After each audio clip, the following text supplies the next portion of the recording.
and gentlemen, Holy cow. I'm really hoping this works. We've got the Calgary Flames of Wi-Fi going. It's lame and lacking any kind of response or character. They are trying to betray us. We're being infiltrated. It's Flames Nation infiltrating this cast. I knew it. 100%. I literally don't think there's any other way that this could be going this bad already. But anyways, turn of the tide. We're not going to let this juju get going right now. We are excited and we are ready to go, Jay. We finally made it. Battle of Alberta. It has been a long grind to get to this point, but we finally have the best matchup in the NHL, the best rivalry in sports, the best just everything and anything there can be in the Battle of Alberta. And Jay, what do you feel going into tonight's game? I feel like it's about time. I'm excited. I've been counting the seconds since our last game was on Tuesday. It's been since Tuesday we played. Like it's been 4 days or 5 days since our last game, which in this pandemic schedule we've been living on may as well have been a year because I'm used to a game every other day. So this has allowed me to sit back and really think and really pump myself up for this big game. My expectations are through the roof. And that might be my demise, but I don't care. I'm an Oilers fan, so I'm always going to put things on a pedestal. I think the Flames, and for some of you, if you may have heard my rant on take 1 through 7 already, I apologize. But the Flames don't have an identity right now. They're trying to find themselves. I think they're going to try to use the Battle of Alberta to try to reignite things and try to get their season back on the rails. So I expect the Flames, unfortunately, to come out and play some heavy hockey. But the good thing is that it's the Calgary Flames doing it and not, say, like the Montreal Canadiens. So, I think, as long as we come out, keep playing like we've been playing, let them take some penalties. Let's get under their skin and, allow them to be a little bit silly, run them around when we can, do what we do. We've got Connor, we've got Draisaitl, we've got Bouchard, our darling. Yep. Everyone's ribbing me because I used to say we should trade him, and there was a time. You were a hater. It's not that I'm a hater. There was a really high value at the time, and while I was watching him play and seeing anything he was doing in the AHL, I'm like, man, this guy doesn't move. Like he's good with the puck, he can pass, but he doesn't move. Well, guess what? The guy is in phenomenal shape right now. His skating has improved. He shows some flashes of brilliance with movement. And yeah, he can shoot and pass. So now that all the tools are in place, I am bullish on the Bouchard. So super excited. It looks like our video's not working again. I think audio is working. We're getting chirped in the comment section right now. Ben is saying, hopefully the Oilers play better than this video tonight. Oh my God. I hope so too, Ben. We don't know what's going on. It might be the Wi-Fi here at Little Brick. I'm trying to figure this out on the go. It's Little Brick's This is what happens when you have the two people that are doing the hosting of the show are also the producers. So we're trying to figure this out live here as we're doing the show. But we'll keep this one short. We'll get to the good points of it. Let's go right to the lineups. We found out Ethan Bear is on the IR, which means probably Evan Bouchard once again playing tonight. We're still waiting to find out if we're going to go with 70 and 11 forwards. We're anticipating, I would guess, we're probably going to go back to the old way of 12, or wait, the traditional way? 3, 6, 9, 12 forwards and 6 defensemen. Quick math here. Quick math guy. I'm guessing that's going to be the way that Dave Tippett approaches tonight. I think Jujhar Khaira probably coming back in the lineup. Yep. Maybe Tyler Ennis. Jay, what are you looking at for tonight? Yeah, I think it's good to bring Jujhar back in. We need some meat just in case for a counterpunch should the game get a little nasty. We know Jujhar can chuck hammers. There's a joke there.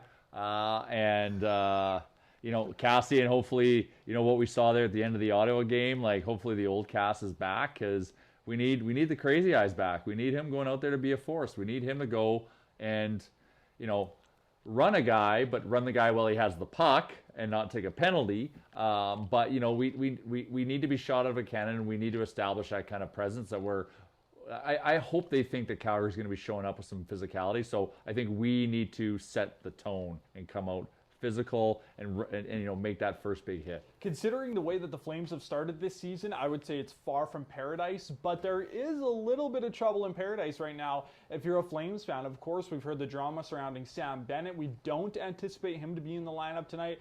On the way here, I heard Pat Steinberg from Flames Nation say that he might be drawing in on the fourth line. Well, I heard that if he does come in, he will be on the fourth line as a winger. So they don't anticipate... I hope he goes full Pierre-Luc Dubois tonight. And just goes for a twirl. Just goes for a twirl. Because you know what? Sam Bennett, as much as you can hate him because he's a Flame, and hate him if you're a Flames fan, hate him, the guy is a playoff beast, and he's got the physicality. So that's the type of guy you just want to hopefully just check out because he's trying to force the Flames' hand so he can get traded to who knows where. And then of course the drama. I don't know if I would call it drama, but there was a little bit of an uproar from Flames fans, and we heard that there were some people worried about maybe this team isn't playing for each other as much anymore after that whole Matthew Tkachuk and Jake Muzzin incident. It seemed like really none of the Flames players were kind of there at bat for Matthew Tkachuk in that whole incident. So I would say this could be a good thing and a bad thing for the Oilers because there's been some player-only meetings happening the last few days for the Flames. Mm-hmm. You don't necessarily want to see a team come out that kind of has a new flame under them, no pun intended, and has a new kind of motivation to play behind them. So a new flame. Yeah, a new flame. You like that? But it's an interesting one. I don't want to read too deep into it, but we'll see. Trouble in paradise for the Flames. You know what? I take that as a concern, in terms of like all those things sometimes lead up to big performances, right? When they do the players meeting things, when they start kind of, the issue was they weren't sticking up for each other. They're slowly kind of starting to. So like a Battle of Alberta game is a perfect showcase for them to take that next step. So we have to take them seriously. We do. I hate to say that. We have to take them seriously, and we just have to play our game, but also, be physical, do our thing, reduce the high, the things that we've been doing to high danger chances, making sure we're doing that against this team because granted they can't score and they've been relying on their top line. Sometimes, these, it's these rivalries that can bring the best out of the other side, and we just have to make sure we show up because there's no better victory, sweet victory than a Saturday night Battle of Alberta victory when the Oilers just pump the Flames. Gonna be a good one. We're gonna skip over the Q&A with Jay segment of today just because I can see we're still having some troubles with the feed here, so we're just gonna quickly jump into the money talk. Oilers are plus money tonight, plus 110 on the money line. So if you're someone that likes to put a few shekels, as Jay likes to say, on the game, or bananas, I would recommend maybe the money line. Personally, for me, I'm going to go a little bit deeper. I'm going to go minus 1.5 on the puck line for the Oilers. I think it's going to be a really good game. A lot of people were saying that the Oilers in regulation at plus 170 could be a good bet for tonight. If I'm thinking I'm going to take them in regulation, then they're automatically going to win by 1 no matter what. And if it's in regulation, they would win by 1 or maybe 2. And you're going to get way better value at minus 1.5. So take 1.5 on the Oilers. I believe it is minus 1.5 plus 260 right now. So you're getting really good odds on that as well. Nuge goal plus 200. Jay, I know you were thinking about maybe getting some action in on that. You like your Nuge. Huh? What do you want me to say to that, Jim? I don't know. Oh.